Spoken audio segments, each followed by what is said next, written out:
మనకి వందనాలు. మీ అందరికీ నా వందనండి. ప్రభు మనకి ఈరోజు ఇచ్చిన వాగ్దానం యోహాను సువార్త 10వ అధ్యాయము 27వ వచనం. నా గొర్రెలు నా స్వరము వినును, నేను వాటిని ఎరుగుదును, అవి నన్ను వెంబడించును. Praise lord. ప్రభు ఈరోజు మనతో మాట్లాడుతున్న మాట ఏంటంటే, ఆయన గొర్రెలంట ఆయన స్వరాన్ని వినును, నేను వాటిని ఎరుగుదును, అవి వెంబడిస్తే అంట. మూడు రకాలుగా డివైడ్ చేస్తున్నాడు. ఒకటి ఏంటంటే ఆయన స్వరం వింటాయి, విన్న తర్వాత ఆయన వాటిని గ్రహిస్తాడు. మూడోది ఏంటంటే వాళ్ళని ఆయన్ని వెంబడిస్తాయి ఆ గొర్రెలు. ఇక్కడ మూడు రకాలుగా మనకు దేవుడు తెలియజేస్తున్నాడు. అసలు ఎందుకు ప్రభువారు గొర్రెలతో పోల్చుకున్నాడు? ఎందుకు ప్రభువారు గొర్రెల్ని ప్రాముఖ్యతగా పెట్టుకున్నాడు ఉన్నాడంటే, గొర్రె స్వభావం ఎలా ఉంటుందంటే కాపరి మీద ఆధారపడుద్ది. గొర్రె యొక్క స్వభావం కాపరి మీద ఆధారపడుతుంది, కానీ మేక యొక్క స్వభావం కాపరి మీద ఆధారపడదు.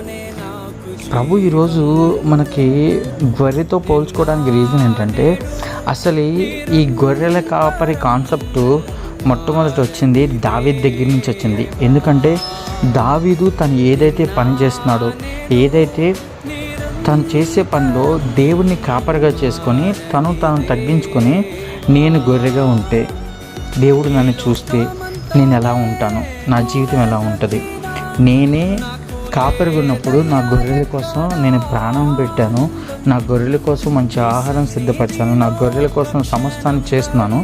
అదే మన పరమరక్షకుడైన దేవుడు, రాజులకు రాజు అయిన దేవుడు, ప్రభువులకు ప్రభువుడు అయిన దేవుడు. అదే నాకు కాపరిగా ఆయన ఉంటే నా కుటుంబంలో సమస్య వస్తుందా, నాలో సమస్య వస్తుందా, నాలో ఇబ్బంది వస్తుందా, నేను ఒంటరిగా ఉన్నాను అనే ఫీలింగ్ నాకు వస్తుందా, సమస్యల వల్ల నేను ఉన్నాను అనే ఫీలింగ్ నాకు వస్తుందా, లేదు నేను ఇంకా ఆర్థికంగా బలపడలేకపోతున్నాను అనే ఫీలింగ్ వస్తుందా? ఖచ్చితంగా రాదు కదా. అందుకని ఆయన తాను గొర్రెగా చేసుకొని ఆయన్ని కాపరిగా చేసుకున్నాడు. అందుకనే 23వ కీర్తన ఉంటుంది, యెహోవా నా కాపరి, నాకు లేమి కలగదని. ఇక్కడ ఆయన కాపరిగా చేసుకున్నాడు. కానీ ఇక్కడ ప్రభువారు ఏం చెప్తున్నారంటే, యోహాను సువార్త ద్వారా ఆయన గొర్రెలంట ఆయన స్వరాన్ని వింటాయంట.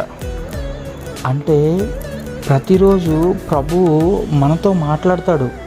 ఇప్పుడు నేను వాక్యం చెప్తుంటే ప్రభువు ఈ మాటల ద్వారా నీతో మాట్లాడవచ్చు, నాతో మాట్లాడవచ్చు, నాకు హృదయానికి తట్టవచ్చు. కానీ ఆ స్వరాన్ని వినేవారంగా మనం ఉండాలి. కొంతమంది ఆ స్వరం వినరు. ఎందుకంటే ఇంతకన్నా బాగా మేమే చెప్పగలం కదా, ఇంతకన్నా బాగా మేము చదవగలం కదా, మాకు తెలుసు కదా అని ఎప్పుడైతే ఉంటామో, ఆ దేవుని ఆధ్యాత్మిక కోణంలో ఆత్మ సంబంధమైన మాటలు ఏవైతే ఉంటాయో అవి సరైన రీతిలో మనకు అర్థం కావు. ఎందుకు అర్థం కావంటే, సరైన రీతిలో అవి మనలో ఫలించవు.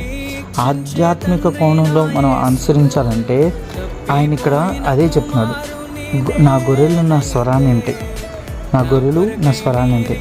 ఆధ్యాత్మికంగా మనం ఆయన స్వరాన్ని వినాలంటే ఆధ్యాత్మికంగా మనం ఆయనకి దగ్గరగా ఉండాలి. దగ్గరగా ఉన్నప్పుడు ఆయన స్వరం మనకు వినపడుద్ది. మనము మందంగా ఉన్నాయనుకో మన చెవులు వినపడవు కదండి.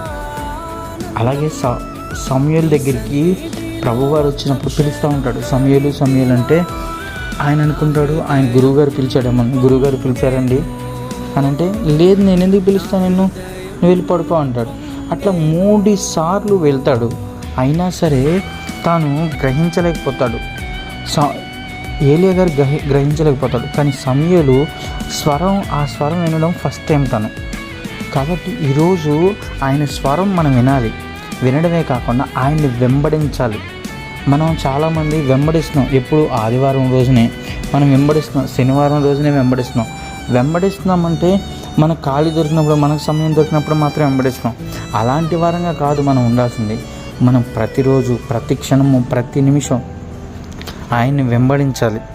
ఆయన్ని వెంబడిస్తూ ఆయన వైపు చూస్తూ ఉంటే ఖచ్చితంగా ఆయన ఏం చేస్తాడంటే ఆయన్ని నడిపించే దేవుడు, నడిపిస్తాడు, పోషిస్తాడు, సమృద్ధినిస్తాడు. మనం ఎక్కడైతే లోటు ఉందో, ఎక్కడైతే బలహీనం ఉన్నామో అక్కడ ఏం చేస్తాడంటే ఆయన ఇమ్మీడియట్గా మన వెంట వస్తాడు, మనల్ని రక్షిస్తాడు. ఆయన్ని వెంబడించే వరంగా మనం ఉండాలి. ఈరోజు ఈ వాగ్దానం చేతపట్టుకొని నిన్ను నువ్వు తగ్గించుకుంటున్నావా? ప్రభువారు వాక్యంలో కూడా ఒక మాట అంటది, ఏమంటే తనను తాను తగ్గించుకున్న కూడా హెచ్చించబడతాడని. మనం ఎంతగా తగ్గించుకుంటామో దేవుడు అంతగా హెచ్చిస్తాడు. ఎప్పుడు తగ్గించుకోవాలి, ఎప్పుడు హెచ్చించాలి అనేది దేవుడే జ్ఞానం ఇస్తాడు. ఎందుకంటే మనం ప్రభువు మాట్లాడే దేవుడు, మన ప్రభువు మనతో మాట్లాడే దేవుడు, మన దేవుడు మనల్ని ఆదరించే దేవుడు, మన దేవుడు మనతో సహజీవనం చేసే దేవుడు, మనతో పాటు మన పక్షాన్ని ఉండే దేవుడు. అటు దేవుడు మనం ఆరాధిస్తున్నాం కాబట్టి, అటు దేవుడు మనకు కనిపిస్తున్నాం కాబట్టి ఈరోజు ఈ వాగ్దానం చేత పట్టుకో. నువ్వు నిన్ను తగ్గించుకొని నువ్వు ఒక గొర్రెలాగా ఆయన దగ్గరికి వెళ్తే ఆయన కాపరిలాగా నిన్ను నడిపిస్తాడు.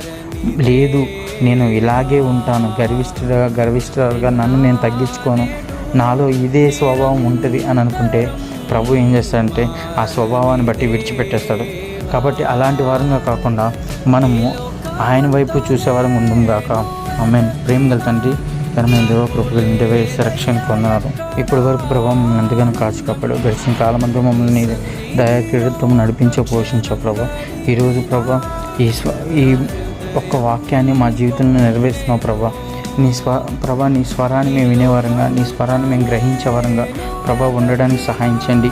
నా గొర్రెలు నా స్వరం వినును, నేను వాటిని ఎరుగుదును అని మీరు ఏ విధంగా అయితే సెలవిచ్చారో ప్రభా, అయ్యా నీ స్వరాన్ని మేము వినేవారంగా ప్రభా, మీరు మమ్మల్ని ఎరిగేవారుగా, అవి నన్ను వెంబడిస్తాయని సెలవిచ్చిన దేవా, మిమ్మల్ని మేము వెంబడించేవారంగా అటు రీతిగా మమ్మల్ని బలపరచండి, స్థిరపరచండి నా దేవా. మా పనులంతట్లో తోడుగా ఉండండి. ఎక్కడ మేము కృంగిపోతున్నామో అయ్యా, మేము ఎక్కడైతే ఇబ్బందులు పడుతున్నామో ఆ ప్లేస్లో ప్రభా యేసునామంలో మీరు కూడా మాతో పాటు వస్తున్నందుకు నీకు వందనాలు, స్తోత్రాలయ్యా. ప్రతి బలహీనతని యేసునామంలో విడుదల చేసి గొప్ప శక్తిని, ఆదరణ మీరు దయచేసినందుకు నీకు వందనాలు, స్తోత్రాలు చేసి ఎంతో మహిమ ప్రభావాలు పొందుకుని యేసు పరిశుద్ధ నామములో వేడుకుంటున్నాం తండ్రి. ఆమేన్.